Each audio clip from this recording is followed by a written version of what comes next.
বছর বলবে মমতাজুল বক্তা করা যাবে না, আমাদের বিরুদ্ধে বক্তব্য দেয়। তখন আমি যাবো কোন দিকে?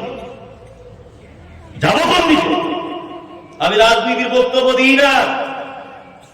আপনি রাজনীতির চশমা পরে আছেন, এই জন্য আপনাকে রাজনীতির মতো মনে হচ্ছে। আপনি চশমাটা খুলে হাদিস আর কোরআনের চশমা পড়ুন, দেখবেন আমার বক্তব্য আপনার কাছে সাদা কাগজের মতো স্পষ্ট হয়ে যাবে ইনশাআল্লাহ। এবার আমি একটা অন্য জগতে যাচ্ছি। আল্লাহ বলেছেন 4টে লোককে পুরস্কার দিয়েছি, আর আমরা আল্লাহর সাথে চুক্তি করেছি আল্লাহ তাদের সঙ্গে থাকবে যাদেরকে তুমি পুরস্কার দিয়েছো, তাই তো? আচ্ছা বলুন তো, সারা ভারতবর্ষের মুসলমানদের এখন বর্তমান অবস্থা খারাপ না ভালো? খারাপ। খারাপ। বর্তমান অবস্থা খারাপ হওয়ার পিছনে অনেক কারণ। এটা আমাকে যদি বলতে বলা হয় আমি মোটামুটি 1-1.5 ঘন্টা বলতে পারবো। কেন অবস্থা খারাপ, কি বৃত্তান্ত, সব একটা করে আপনার কাছে আমি পেশ করতে পারবো ইনশাআল্লাহ। কেন অবস্থা খারাপ, তার মধ্যে একটা কথা বলে দিচ্ছি, শুনে রেখে দেন। আমরা যে রাস্তায় যাদের সাথে চলছি তাদের সঙ্গে চলা যাবে না। ভুল মানুষের সঙ্গে চলছি, এর জন্য অবস্থা খারাপ। আমাদেরকে ফিরে নেবেন। আমি মমতাজুল ইসলাম একটা রাজনৈতিক নেতা, কোন একটা দল করি। আর আমার ডান দিকে যিনি বসে আছেন ইনি একজন আল্লাহওয়ালা মানুষ, মাদ্রাসা শিক্ষক, মুখে দাড়ি, মাথায় টুপি, পাঞ্জাবি পরেন, পেচ্ছাপ করে পানি নেন, হারাম হালাল দেখে চলেন। উনি একজন ধর্মীয় নেতা। ভালো করে বুঝুন। আচ্ছা বলুন, এবার আল্লাহ বলছে 4টে লোককে পুরস্কার দিলাম, তার মধ্যে একজন নবী। এই মানুষটা ধর্মীয় যতই জ্ঞান থাক কোনোদিন নবীদের দরজায় পৌঁছাতে পারবে? পারবে না তো? পারবে না। 2, এই লোকটা কোনোদিন হযরত আবু বকরের সম্মান অর্জন করতে পারবে? পারবে না। বদরের মাঠে যারা শহীদ হয়েছে ওই মর্যাদার অধিকারী কোনোদিন হতে পারবেন? পারবেন না। তাহলে 3টে হলো না, আপনার একটা সালেহীন, সৎ কর্মশীল। আচ্ছা বলুন তো, সৎ কর্মশীলদের ভিতরে এই লোকটা থাকতে পারে কি পারে না? পারে। কারণ এই লোকটার ভিতরে ধর্মীয় নেতা 3টে গুণ না থাকলেও একটা গুণ আছে, উনি সৎ মানুষ, সৎ কর্মশীল মানুষ। এবার আমি রাজনীতির নেতা, আমার দাঁড়িয়ে নাই, পেচ্ছাপ করে পানি নেই না, আমি লোকের টাকা মেরে খাই, আমি এখনো নামাজ পড়ার পদ্ধতি জানি না, আমি এখনো আল্লাহ নবীর নাম শুনে সাল্লাল্লাহু আলাইহি ওয়াসাল্লাম বলতে হয়, এই ন্যূনতম জ্ঞান তো পাওয়ালে তাহলে আমি কখনো নবীদের জায়গায় পৌঁছাতে পারবো? সাহাবীদের জায়গায়, শহীদদের জায়গায়, সালেহীনদের জায়গায় তো আমি আছি না। মুসলমান তোমার পাছার চামড়া তুলে দিবে, পরে তুমি আছো কার সাথে? তুমি সূরা ফাতিহাতে আল্লাহর সঙ্গে চুক্তি করেছো, আল্লাহ তাদের পথে আমাদেরকে চালাও যাদেরকে পুরস্কার দিয়েছো। এই লোকটার সঙ্গে থাকা যেতে পারে কারণে সালেহীনদের ভিতরে পড়ে। আর তুমি আছো কার সাথে? কার সাথে তুমি চলছো? কার পক্ষ নিয়ে তুমি আলেম ওলামাদেরকে গালাগালি দিচ্ছ? কার পিছনে তুমি দৌড়াচ্ছ? তুমি যার পিছনে দৌড়াচ্ছ সালেহীনদের তালিকাতে নেই। তুমি যার পিছনে দৌড়াচ্ছ সে তোমাকে একই স্টেজে দাঁড়িয়ে নারে তাকবীর, ওই স্টেজে দাঁড়িয়ে তোমার মুখ থেকে বলিয়ে নিবে বন্দে মাতরম, ভারত মাতা, ভারত মা। ভারতের মাটিকে মায়ের সমতুল্য করতে গিয়ে বলেছেন, ভারতের মা মাটি তোমার চরণে ঠাকাই মাথা। দাড়িওয়ালা, টুপিওয়ালা, পাঞ্জাবিওয়ালা, তসবিওয়ালা লোক তারা আজকে তাদের কথা শুনে বলছে বন্দে মাতরম। পৃথিবীতে 60 বছর যদি আপনি বেঁচে থাকেন, এই 60 বছরে এক ওয়াক্ত নামাজ যদি আপনি না পড়েন, জীবনে একটা সেজদাও যদি আপনি দেন, সেই সেজদা শুধুমাত্র কার জন্য হবে বলুন? জোরে বলুন, আল্লাহর জন্য। পৃথিবীতে একদিন যদি আপনি মাথা নত করেন, সেই মাথা নতটা শুধুমাত্র কার জন্য? আল্লাহর জন্য করতে হবে। কেন তুমি বলতে গেলে বন্দে মাতরম? ভারতের মাটিকে মায়ের সঙ্গে তুলনা করতে গিয়ে বলা হয়েছে ভারতের মাটি মা তুমি, তোর চরণে ঠাকাই মাথা। তুমি যে লোকের সঙ্গে চলতে চাইছো তোমার জান্নাত তো নেই, দুনিয়াতেও তুমি চামড়া তুলে দিবে তোমার। ওই জন্য এখনো বলছি আপনি লোক পরিবর্তন করুন, আলেম ওলামাদের সাথে ঘুরুন। তাছাড়া আপনি সূরা ফাতিহার সঙ্গে মুনাফিকি করেছেন, আপনিই তো বলেছেন সিরাতাল্লাযিনা আনআমতা আলাইহিম, আল্লাহ তুমি তাদের পথে চালা যাদেরকে তুমি পুরস্কার দিয়েছো। পুরস্কার দিয়েছেন 4টে লোককে, তার মধ্যে একটা হচ্ছে সালেহীন, যারা সৎ কর্মশীল। আপনি আলেম ওলামাদের সাথে থাকুন, আল্লাহওয়ালা মানুষদের সাথে থাকুন, মাদ্রাসার শিক্ষকদের সাথে থাকুন, যারা জান্নাতের পথ দেখাবে তাদের সাথে থাকুন আপনি। ইচ্ছা করে পারি নেয় না, নামাজের পদ্ধতি না, হালাল হালাল বোঝে না, আপনি তার পিছনে ছুটছেন দিন রাত। এবার আপনাকে একটা কথা বলি শুনুন। আচ্ছা বলুন তো এখান থেকে বহরমপুর কোন দিকে? বলুন, হাত দিয়ে দেখান। এদিকে একটা এই গ্রামটার নাম কুচগিরিয়া, তো হোসেননগর ভুলে যাচ্ছি, হোসেননগর। এই হোসেননগরে একটা লোক বাড়ি থেকে বার হয়েছে বহরমপুর যাবে, তা বহরমপুর এইদিকে আর ও যাচ্ছে এইদিকে, তা মোটামুটি 15 কিলোমিটার হেঁটে চলে গেছে। যাওয়ার পরে ওই লোকটাকে এখন একজন জিজ্ঞেস করে বলছে, ভাই বহরমপুর কোন দিকে? আচ্ছা বলুন তো কোন দিকে দেখাবে বলুন?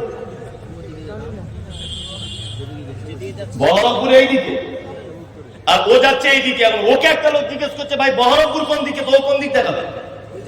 ওই দিকেই দেখাবে। তার মানে যে যে রাস্তায় চলে আপনাকে তো সেই রাস্তায় সে দেখাবে। হ্যাঁ বলুন, এই লোকটা যদি সালেহীন হয়, তাহলে এর যদি জান্নাতের রাস্তায় যদি থাকে, তাহলে আপনি যদি এর সঙ্গে চলেন, এই কোন রাস্তা দেখাবে? জান্নাতের রাস্তা দেখাবে আপনাকে।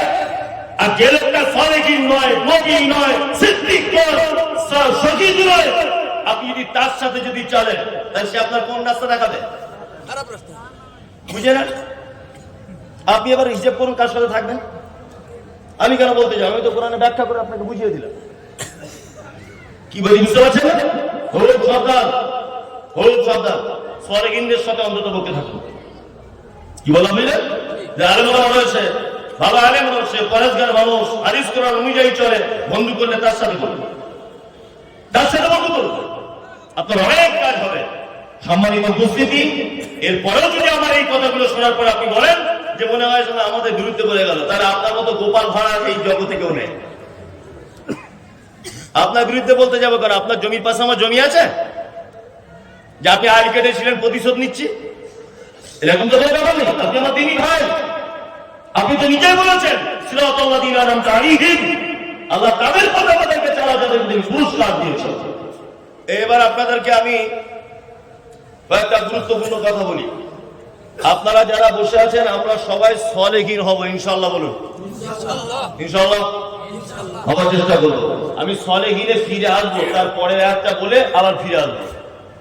তারপরে কি বলি আল্লাহকে? গায়রিল মাগযুবি আলাইহিম ওয়ালাদ-দাল্লিন। আল্লাহ তাদের পথ আমাদেরকে পরিচালিত করো না যাদের উপরে তুমি রেগে আছো, যাদের উপরে তুমি রেগে আছো। ওয়ালাদ-দাল্লিন, জালালা মানে উল্টো পথে চলা, গোমরাহি মানে উল্টো দিকে চলা। জান্নাতের রাস্তা বাদ দিয়ে যারা উল্টো দিকে চলে, তারাই জালালার ভিতরে নিমজ্জিত। আমরা বলি আল্লাহ যারা ভুল পথে চলছে, তুমি আমাদেরকে সেই পথে চালিও না। তারপরে আমরা মুসল্লিরা, ইমামরা সবাই মিলে জোরে কি বলি? হ্যাঁ, আমিন আমিন। আপনি তো আপনার আয়াত অনুযায়ী আপনি তো 2 নম্বরই করছেন আল্লাহর সাথে। আপনি তো বললেন আল্লাহ তাদের পথে চালিও না যাদের উপরে রেগে আছো, আল্লাহ তাদের পথে চালিও না। ওয়ালাদ দাল্লিন, যারা গোমরাহির ভিতরে আছে, যারা পথভ্রষ্ট, যাদের ভিতরে দিক নির্ণয় করার ক্ষমতা নেই, আল্লাহ তুমি তাদের পথে আমাদেরকে চালিও না। তার মানে বলুন, ইহদিনা সিরাতাল মুস্তাকিম থেকে শেষ পর্যন্ত আপনি আমল করতে পারছি আমরা কেউ? বলুন পারছি? ওই জন্য বলছি সূরা ফাতিহার এই আয়াতটুকু যদি কেউ পড়ে, আমার মনে হয় তার জান্নাতে যাওয়ার জন্য আর অন্য কিছু লাগবে না, এইটুকুতেই শেষ করে দিতে পারবে। এবার আপনাদেরকে বলবো, আল্লাহ পুরস্কার দিয়েছে সালেহীনদেরকেও, সৎ কর্মশীলদেরকেও। আমি আপনাদেরকে কয়েকটা সৎ আমল বলবো। আচ্ছা, এই বছরে আমার ডাইরেক্ট বক্তব্য আশেপাশে কোথাও এসেছি শুনেছেন কেউ? এর আগে কোথাও এসেছিলেন? অনেক দূরে। যাই হোক, আলমপুরে কেউ ছিলেন ওখানে? আপনারা ছিলেন, আলহামদুলিল্লাহ, ভালো। এবার আপনাদেরকে কয়েকটা সৎ কাজ আমি বলবো আজকে, বেশ কয়েকটা সৎ কাজ বলবো। ইনশাআল্লাহ আমরা বলে এই নিয়ামত প্রাপ্ত, প্রাইজ প্রাপ্তদের দলে আজকে নাম লেখাবো ইনশাআল্লাহ। ইনশাআল্লাহ, ইনশাআল্লাহ। আল্লাহ তাআলা বলছেন কি? আল্লাযীনা ইউনফিকুনা ফিস সামাই ওয়াজ-যাররাই ওয়াল কাযিমিনাল গায়যা ওয়াল والعافين عن الناس والله يحب المحسنين।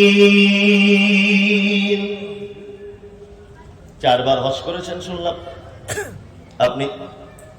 আল্লাহ যে আপনাকে ভালোবাসে কথা আল্লাহ কথা বলছে না, হাজী সাহেব তোমাকে আমি ভালোবাসি। আপনি তাহাজ্জুদের সালাত আদায় করেন, আলহামদুলিল্লাহ, খুবই ভালো কাজ। কিন্তু আল্লাহ আপনাকে কথা বলছে না যে আপনাকে আমি খুব ভালোবাসি। কুরবানের সময় নাকি আপনি প্রায় 1.5 লাখ টাকার কাছাকাছি গরু কেনেন, কিন্তু আল্লাহ কথা বলছে না যে ওই গরুওয়ালাকে আমি খুব ভালোবাসি। আল্লাহ কোরআনে বলছে আল্লাহু ইউহিব্বুল মুহসিনিন, যাদের ভিতরে 3টে কাজ আছে তাদেরকে আমি সব থেকে বেশি পছন্দ করি। কটা কাজ? 3টা। আল্লাহ বলছে তাদেরকে সব থেকে বেশি পছন্দ করি। আমরা আল্লাহর কাছে পছন্দনীয় হবে ইনশাআল্লাহ, আল্লাহর কাছে হবে ইনশাআল্লাহ, ইনশাআল্লাহ। এক, আল্লাহ তাআলা বলছে আল্লাযীনা ইউনফিকুনা ফিস সাররাই ওয়াদ যাররাই, যারা সচ্ছলতায় অসচ্ছলতায়, সুস্থতায় অসুস্থতায়, ধনী অবস্থায় গরিবী হালাতে আমার রাস্তায় যারা সাদাকা করে, দান করে। যদি বলছেন দানের ওয়াজ শুনে শুনে চুল পেকে গেল, এ বক্তব্য আর কত শুনবো? আরে একটা কথা বলি শোন। কোরআনের অনেক মুজিজার একটি মুজিজা হচ্ছে এই যে একাধিকবার শোনার পরও বিরক্ত তো দূরের কথা, ঈমান মজবুত হয়। হয় কি হয় না? ঈমান মজবুত হয়।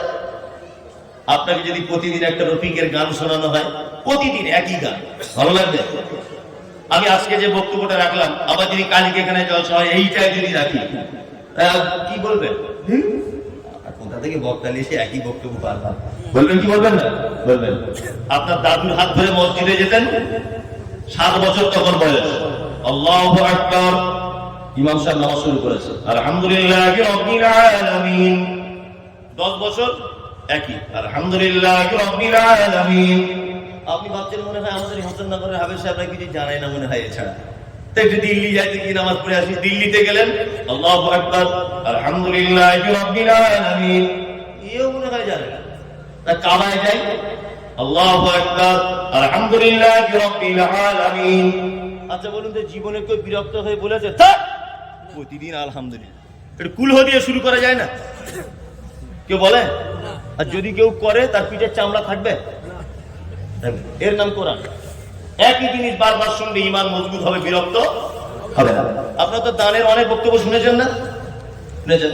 আমি আজকে একটু আরো সুন্দর করে গুছিয়ে আপনাদেরকে বলবো, তবে তারপরে দুটো আগে বলে দিই আল্লাহ কাদের ভালোবাসে।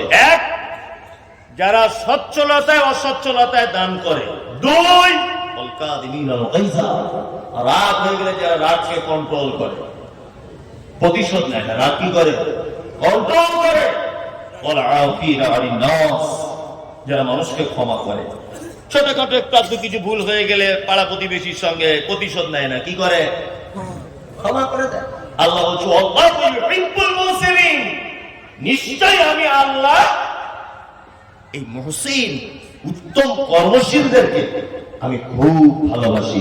তাহলে এখানে কটা কথা বলা হয়েছে? 3টা।